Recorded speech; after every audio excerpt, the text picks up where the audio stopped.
Sometimes asking one more question can make all the difference. I got another great case that I had in the past. This was a young woman, early 30s, just has a history of high blood pressure or hypertension. She actually came into the ER and got admitted. Had shortness of breath, fever, productive cough with some phlegm. And about a week prior to this, she actually got sick from her nephew. Just run-of-the-mill cold, where she was having runny nose, sore throat. But for her symptoms got worse. Got worse enough that she actually came into the ER and got admitted. And she was pretty ill, because this is what her CAT scan of her chest looked like. And just as a frame of reference, this is what normal looks like. You can see, normally just kind of like chest x-ray, right? Normally our lungs should just appear to be kind of really dark gray to black. That's what normal should look like. But you can see hers, patchy, consolidation, all that white kind of opacification that she has on both of her lungs, very patchy densities. That's pneumonia. That's bacteria. That's inflammatory cells. That's that pus that's just filling up her lungs on both sides. And her lab tests fitted as well too. She had a pretty significant white blood cell count of 20. Normally that's the type of blood cell that when that's elevated in our body, kind of lets us know that, hey, our infection can be quite bad. And on top of that, she had some markers called a lactic acid that was elevated, also pointing towards that her infection was actually worse. Not your typical just run-of-the-mill cold, as you can see from her CAT scan as well too. And with this, she essentially had what's called sepsis, where your body is responding towards an infection that can make it even worse and potentially life-threatening. And she actually required a lot of oxygen support. Not nearing to the point where she needed to be on a ventilator, but she was requiring quite a lot. But she did get better. She was seen by my colleagues, fellow hospital medicine doctors, got started on the usual antibiotics for what we called a community-acquired pneumonia. And she was getting better where her oxygen requirements were going down. And I actually met her kind of close to midway of her hospitalization. And just looking at her case, I did take a pause though, because usually with young patients, I always kind of have a framework of like, man, why? Why did she get this infection? Which kind of gives me a framework, a differential of, could she be immunocompromised from, hey, could she have risk factors for HIV? Could she be new onset diabetes that she didn't know about? But another one that I thought about prompted me to kind of ask a question, and I wanted to ask the question, hey, did you have prior infections in the past?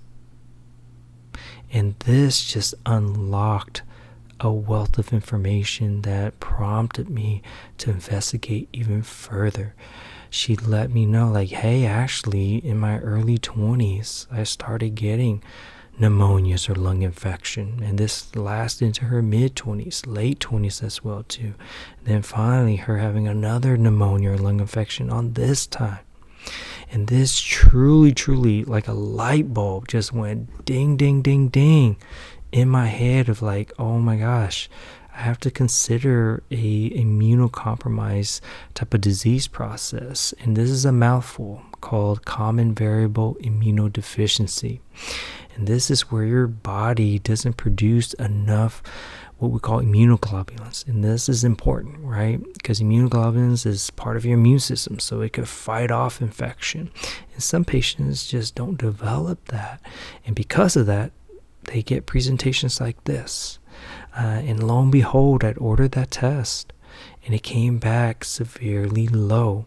And of course, this prompted further investigation, and then even to a referral to seeing the experts, the allergy immunologists.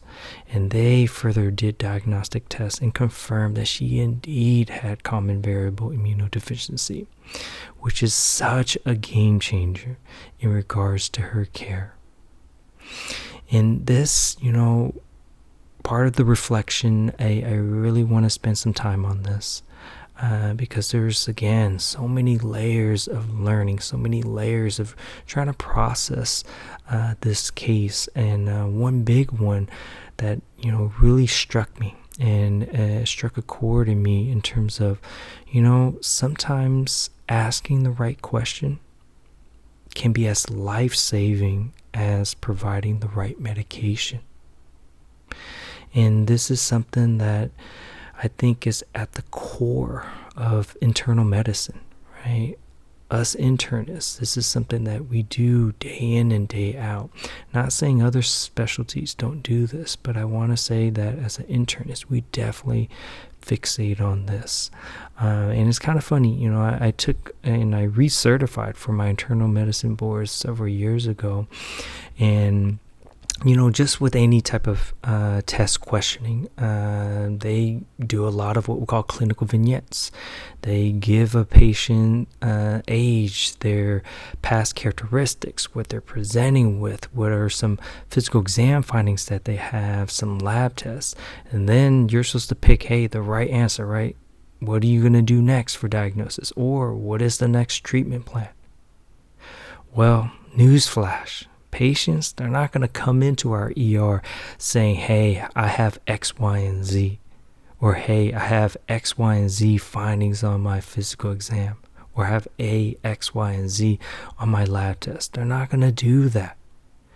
Why? Because we're going to have to intentionally ask the right questions. We're going to have to be purposeful in regards to our examination for these patients so that we can elicit this pattern recognition that oftentimes, again, I think is a slight disservice, right, to us when we're getting tested with these clinical vignettes, but when that doesn't reflect true life, right? So that's a little bit of a downside, but I think that just makes us, and pushes us to be more calculated, be more purposeful, and be more intentional, right, with our questioning, with our history. And it also kind of makes me reflect on a mantra that I try my best to always practice by. And it's to stay curious as opposed to, or instead of, settling for what's easiest. For this patient, I could have easily just picked up the patient, continued the antibiotics that this patient was on, and she probably would have gotten better. And I was going to still discharge her, right? But then what's going to happen? A couple of months down the road, year down the road, she's going to be back. Another pneumonia. And this time, that pneumonia, she may not come back from, right? She may be more sicker. So I think, in these cases, it is so important, right, for us to say why, why did she get this? And not to lose that aspect that is so, so key in regards to internal medicine. And this is part why I chose this specialty, because I enjoy that aspect so, so much. And again, I hope you enjoyed this case.